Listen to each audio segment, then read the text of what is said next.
Justice मृदुल ने जब issue को देखा कि एमएसपी का मैटर है, तो उन्होंने, although this is out of record क्योंकि वो कोर्ट में ऑर्डर नहीं दे सकते हैं, बट उन्होंने प्राइमरली ये बोला कि भाई एमएसपी तो ये जो भी आप मांग रहे हो मिलिट्री सर्विस पे, ये तो इक्वल मिलना चाहिए।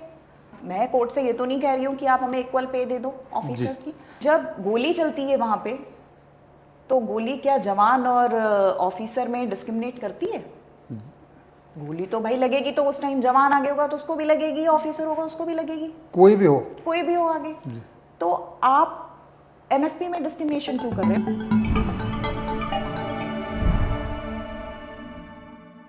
विसंगतियां।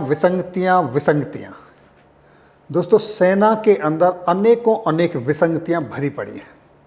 जैसे वन रैंक वन पेंशन की विसंगति, मिलिट्री सर्विस पे की विसंगति, डिसेबिलिटी पेंशन की विसंगति, ईसीएचएस के अंदर डिस्क्रिमिनेशन, सीएचडी के अंदर डिस्क्रिमिनेशन। इन्हीं सब में से आज हम एक बहुत चर्चित जो विसंगति है, एनोमलीज है, उस पर चर्चा करेंगे। और उस पर चर्चा करने के लिए उस केस को खुद लड़ रही हैं जाने माने एडवोकेट पल्लवी अवस्थी जी। मैडम, मेरे सभी व्यूवर्स की तरफ से मैं आपका तहे दिल से हार्दिक स्वागत करता हूं, अभिनंदन करता हूं। अभी आपके सभी व्यूअर्स को मेरा नमस्कार।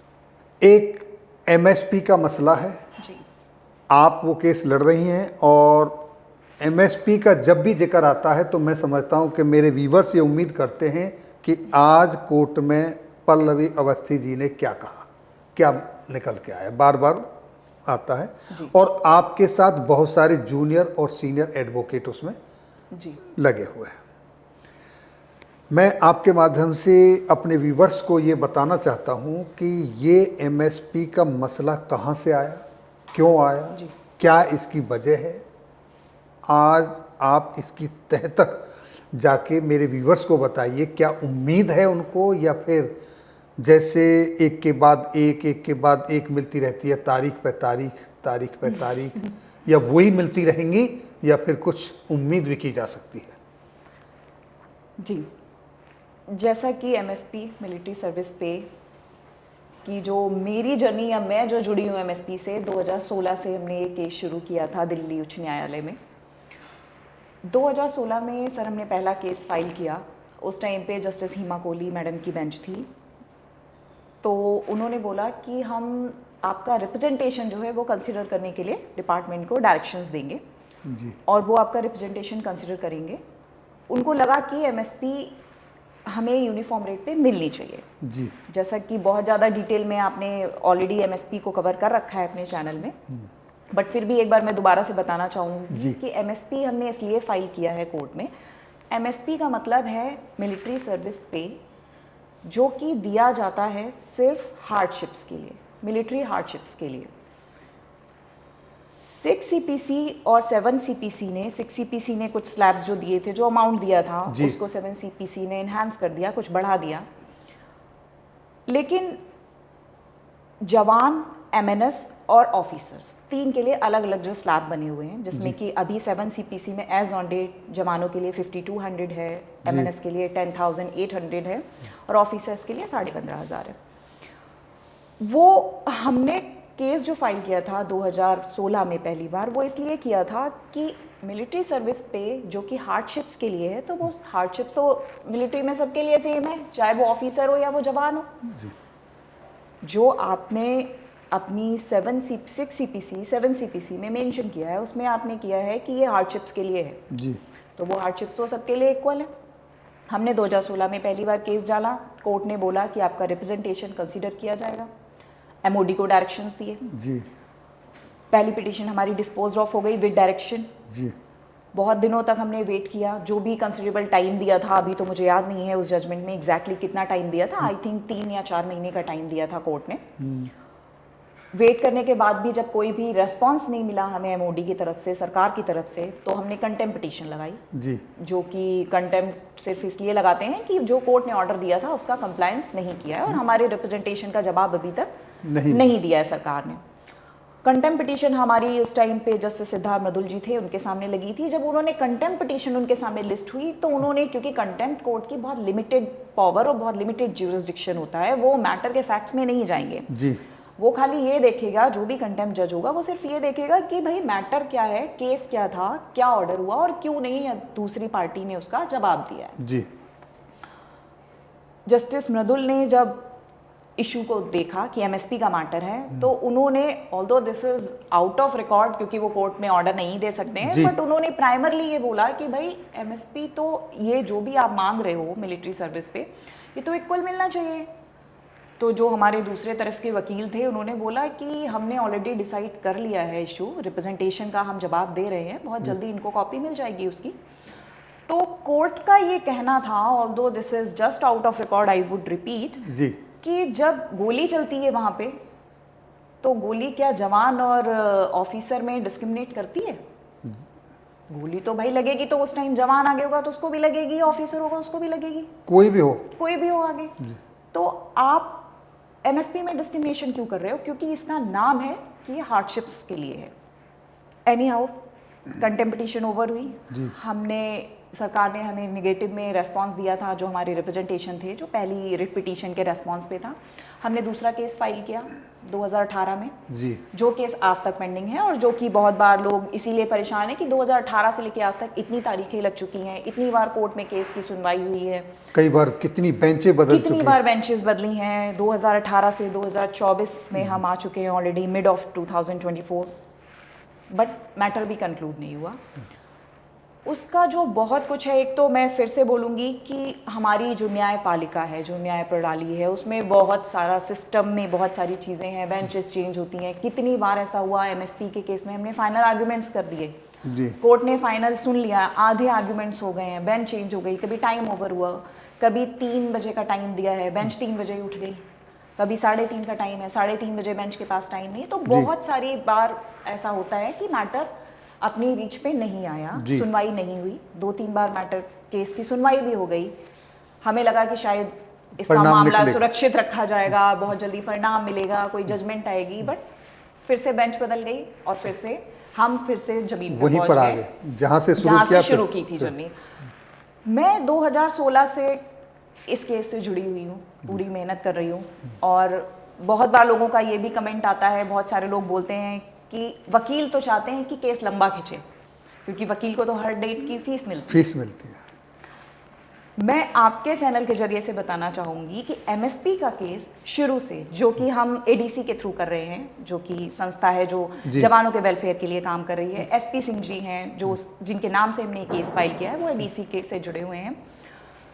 मैंने या इस संस्था ने किसी से भी अगर एक पैसा लिया हो, मैं तो ये केस सिर्फ वेलफेयर के लिए कर रही हूँ। यानी जब से ये कोर्ट केस चला है और जब से आप इनके साथ जुड़ी हुए हैं, तब से अब तक कोई फीस चार्ज नहीं हुई है? बिल्कुल नहीं। तो मैं तो सिर्फ इसलिए कर रही हूँ कि जवानों का फायदा हो इस केस से। भाई जो गलत हो रहा है, जो डिस्क्रिमिनेशन है, मैं कोर्ट से ये तो नहीं कह रही हूँ कि आप हमें इक्वल पे दे दो ऑफिसर्स की, हम सिर्फ एक स्पेशल एलिमेंट, अगर आप पढ़ेंगे 7 CPC में लिखा हुआ है कि दिस इज स्पेशल एलिमेंट, तो ये एक स्पेशल चीज के लिए है, जोखिम भत्ता है। तो आप ये जोखिम तो सबके लिए इक्वल है। हमने बहुत सारे अपनी पिटीशन में एग्जांपल्स दिए हुए हैं कि अगर कोई भी कैजुअलिटी होती है तो उसमें कितना % जवान सफ़र करते हैं, कितना % ऑफिसर सफ़र करते हैं। और हमने अपनी पिटीशन में इनफैक्ट एक डॉक्यूमेंट भी लगाया हुआ है जिसमें आर्मी ने खुद एनालिसिस किया हुआ है, उसमें एक्सप्लेन किया हुआ इस चीज़ को कि कितनी सफरिंग्स जवान्स को है जी in normal service life, not only in MSP, in normal service life, कितने जोखिम और कितनी समस्याएं जवानों की लाइफ में हैं और कितनी ऑफिसर्स की लाइफ में है। सपोज अगर कोई भी वॉर होती है, कोई भी कैजुअलिटी होती है, कोई भी हार्डशिप्स होती है, कोई भी ऑपरेशन होता है, तो उसमें जो फैटल कैजुअलिटी या जो भी रेट है वो जवान का ज़्यादा रहता है। ये हम सबको पता है, एक लेमैन को भी पता है कि भाई जवान ज़्यादा होते हैं और एक ऑफिसर कम होता है क्योंकि स्ट्रेंथ ज़्यादा है। कमांडिंग ऑफिसर एक होगा, जवान की वो टीम को लीड करेगा, बहुत सारी चीज़ें हैं। तो हमारा कहना ये था कि एमएसपी आप इक्वल दो। तो मैं दोबारा से वहीं पे आऊँगी कि मैं तो खुद चाहती हूँ कि ये मुद्दा जल्दी निपटे, क्योंकि मुझे हर बार फाइल पढ़नी पड़ती है। जी, मैटर कोर्ट में रीच करे ना करे, हमारा केस अपनी सुनवाई पे आए ना आए, हमें फाइल पढ़नी है, तैयारी करनी ही पड़ती पूरी है। तैयारी करनी है। हमें कोर्ट में पूरा दिन रहना है बाकी केसेस को छोड़ के, कि पता नहीं कब नंबर आ जाए, पुकार हमारा हो जाए। नंबर आए ना आए केस का, लेकिन हमें कोर्ट में रहना है। तो मुझे जो कि ये कई बार कमेंट सुनने में मिलता है, लोग कहते हैं कि वकील अगर चाहे तो केस जल्दी हो जाए, वकील नहीं चाहते हैं, वकील जो है वो लंबा केस खींचना चाहते हैं। तो यहाँ पे ये बिल्कुल कहानी नहीं है, क्योंकि ना तो मैं इससे कोई पैसे कमा रही हूँ, जी जी, सही है। और ना ही मैं चाहती हूँ कि ये केस लंबा चले। मैं तो चाहती हूँ कि जल्दी न्याय मिले। जो अगर आज सपोज आज हमें अगर 5200 मिल रहे हैं, 5200 रुपए जो जवान को मिल रहे हैं, अगर वो 10 साल बाद हमें दे भी देंगे 15,500, तो उसकी तो वैल्यू कम हो जाएगी। जिस हिसाब से महंगाई बढ़ रही है, चीजें बढ़ रही हैं, तो उसकी वैल्यू कम हो जाएगी। अगर वो आज की डेट में हमें यूनिफॉर्म रेट मिले तो उस पैसे की वैल्यू है। और जहाँ तक आपका क्वेश्चन है कि इसमें कुछ आशा है, क्योंकि बार बार तारीख पे तारीख लग रही है, तो आशा पे उम्मीद पे तो दुनिया कायम है सर। जब 2016 से आज तक 2024 तक हम आ गए हैं, इतने एफर्ट्स दिए हैं इस मैटर में, इस केस में, और मुझे लग रहा है कि कोर्ट भी काफ़ी पॉजिटिव रही है। अगर पॉजिटिव नहीं होती तो अभी तक इतना केस नहीं चलता नहीं। कोर्ट को चीज़ें समझ में आ रही हैं, लेकिन मुझे लग रहा है कि इसमें, क्योंकि बहुत बड़ा केस है, बहुत बड़ा मुद्दा है, बहुत सारा बजट का बड़ा इशू है, एग्जैक्टली, बहुत बड़ा बजट, फाइनेंशियल बहुत बड़ा एस्पेक्ट इन्वॉल्व है, तो इसलिए चीज़ें टाइम ले रही हैं। जजेस को भी लग रहा है कि हाँ मुद्दा तो बड़ा है, हाईलाइटेड है, इतना जल्दी जजमेंट दे देंगे तो और हम इसके लिए भी तैयार हैं कि ये केस तो सुप्रीम कोर्ट जाएगा। अगर हम जीतेंगे तो सरकार जाएगी, और अगर सरकार जीतेगी तो हम जाएंगे। और मैं बहुत आशावादी हूँ इस मामले में कि अब हमें यहाँ से परिणाम मिलेगा, रिजल्ट मिलेगा। और हो सकता है 1-2 और तारीखें लगें, क्योंकि अभी फिर से जो कि हमारी पिछली बेंच थी, जो हमारे पिछले जजेस थे जो इस केस को सुन रहे थे, वो फिर से बदल गए हैं, फिर से नई बेंच आ गई है जुलाई से। राव साहब वो ट्रांसफ़र हो गए हैं, हाँ जी, वो पोस्टिंग ट्रांसफ़र हो गए। अब जुलाई से हमारी नई बेंच है, दोनों ही जजेस नए हैं, फिर से एक बार सारी चीजें वहीं से शुरू होंगी, फिर से शुरुआत से फिर से आर्ग्यूमेंट्स होंगे, बहस होंगी, फिर से जजेस को पूरा बताना पड़ेगा मैटर। हो सकता है कि बहुत बार केस फिर से रीच ना करे, क्योंकि आपको पता है कोर्ट्स की क्या हालत चल रही है, इतने सारे केसेस होते हैं। बट हाँ, आशा नहीं खोनी है, धैर्य बनाए रखना है, लड़ाई जारी रहेगी। तो साथियों, अभी आपने सुना एडवोकेट पल्लवी अवस्थी जी को। होप इज लाइफ, आशा ही जीवन है, और आशा कभी नहीं छोड़नी चाहिए।